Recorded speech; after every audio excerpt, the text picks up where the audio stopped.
Hi ladies, it's me. I have tried to make this video like 16 times. So this is gonna come in 3 parts, but it's gonna be one training. So you'll see 3 different parts about classroom management, and I'll label them part 1, part 2, part 3 on YouTube. So make sure you do them in order, because otherwise you're going to be lost, because I'll be talking about other things in part 3 that I talk about right now in part 1. So this is part 1 of classroom management. Welcome. I have peeked in on your classrooms and noticed that we need a little bit of coaching and training on them.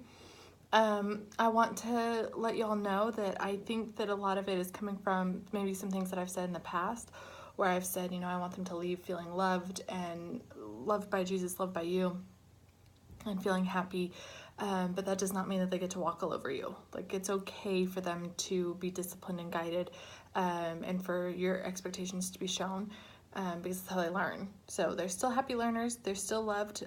Sometimes being loved means you have to be held accountable. So keep that in mind throughout all 3 parts of this training. The very first part about this is our expectations.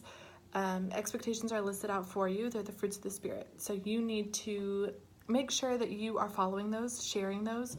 Like, I'm really driving this home for you guys. I want you to tell them what the fruits of the Spirit are. They need to be taught this every single day, starting it in morning meeting and outside time and treehouse time, at lunchtime, during nap time.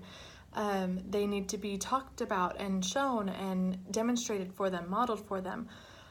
Then also just having proactive reminders for them. Remember, we're being gentle when we're walking in line. Remember, we're having self-control during nap time. When somebody's crying, we have a joyful heart. That's one of our fruits.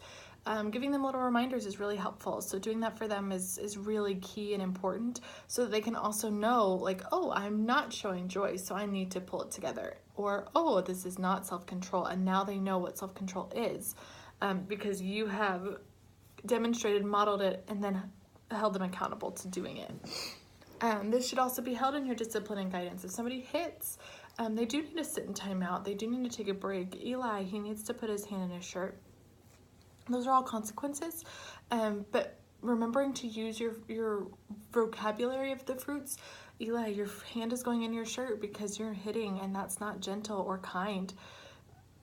And then talking about it, reading, praying with them, giving them all these times to know what your expectations are and hold your expectations accountable. Your expectations are your standards.